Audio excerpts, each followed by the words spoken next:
मांस खाना पुण्य या पाप, भगवान श्री कृष्ण की दृष्टि से। क्या आपने कभी सोचा है कि मांसाहार करना वास्तव में पुण्य है या पाप? कई लोग कहते हैं यह तो समय और परिस्थिति पर निर्भर करता है।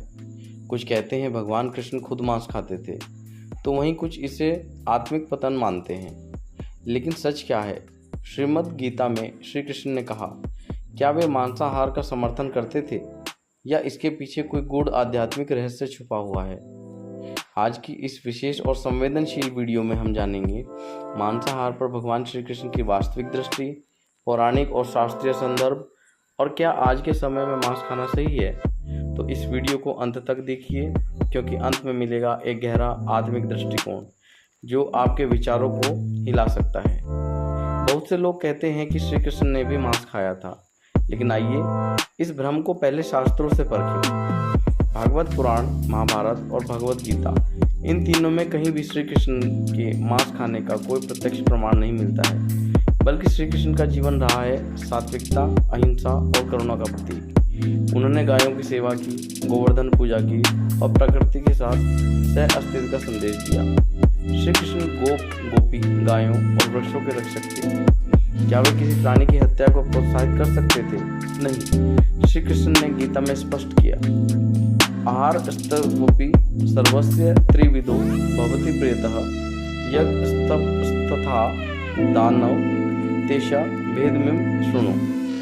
और फिर वे बताते हैं कि युक्त आहार सात्विक, प्रिय, आयु, बलम, आरोग्यम, सुख, प्रतिजीवन, रसयात्र, सिघ्नद, स्थिर हृदय। सात्विक आहार फल, दूध, शाकाहार जो आयु बढ़ाए, चित्त को शांत करे। राजसिक आहार कौन सा? तीखा, झुलसाने वाला, काम, क्रोध बढ़ाने वाला। तामसिक आहार बासी, सड़ा गला मांस जो प्रमाद, आलस्य और अज्ञान बढ़ाए। तामसिक भोजन मांस सहित आध्यात्मिक प्रकृति में बाधा है, और श्री कृष्ण का संदेश था योग में स्थिर रहने के लिए आहार पर नियंत्रण जरूरी है। तब कई लोग पूछते हैं, लेकिन महाभारत के समय योद्धा तो मांस खाते थे। हाँ, यह सत्य है कि कुछ योद्धा, राजवंशीय लोग शिकार करते थे और मांस का सेवन करते थे, लेकिन श्री कृष्ण ने कहीं भी इसका समर्थन नहीं किया, बल्कि उन्होंने अर्जुन को अहिंसा का महत्व सिखाया। भीष्म पितामह, जिनका संपूर्ण जीवन ब्रह्मचर्य और त्याग में था, उन्होंने भी युद्ध से पहले अर्जुन को धर्म और क्षमा की सीख दी। तो ध्यान रहे, धार्मिक ग्रंथों में जो वर्णन है वह समर्थन नहीं होता सिर्फ इसलिए कि कुछ पात्र मांस खाते थे। इसका अर्थ यह नहीं कि भगवान उसे धर्म मानते हैं। प्रत्येक जीवात्मा में भगवान का अंश होता है। उसे मारना अहंकार और अज्ञान का प्रतीक है। हिंसा चित्त को अशुद्ध करती है। ध्यान, पूजा, भक्ति में रुकावट आती है। मांसाहार से मन में क्रोध, वासना और हिंसा की भावना आती है, और यही हमें पाप की ओर ले जाती है। शास्त्र कहते हैं, मां हिंसात सर्वभूतानि, किसी भी जीव की हिंसा मत करो। आज की दुनिया में मांस खाना फैशन या स्वाद बन गया है, लेकिन क्या हमें अपने स्वाद के लिए किसी की जान लेनी चाहिए?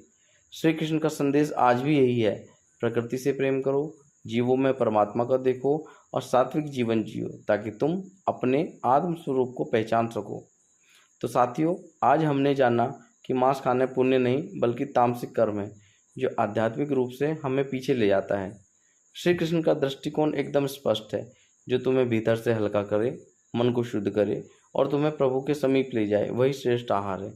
अगर आपको यह वीडियो जानकारीपूर्ण लगी हो तो इसे लाइक जरूर करिए और कमेंट में बताइए कि आप इस विषय में क्या सोचते हैं। वीडियो को अपने मित्रों और परिवारजनों के साथ शेयर कीजिए। शायद किसी की आध्यात्मिक यात्रा इसी वीडियो से शुरू हो जाए। ऐसी और भी गूढ़ शास्त्रीय बातें और भगवान श्री कृष्ण की दिव्य शिक्षाएं जानने के लिए चैनल को सब्सक्राइब जरूर करें और बेल आइकन दबाएं। जय श्री कृष्ण। सात्विक रहें, शांत रहें और सदा प्रभु चरणों में लीन रहें।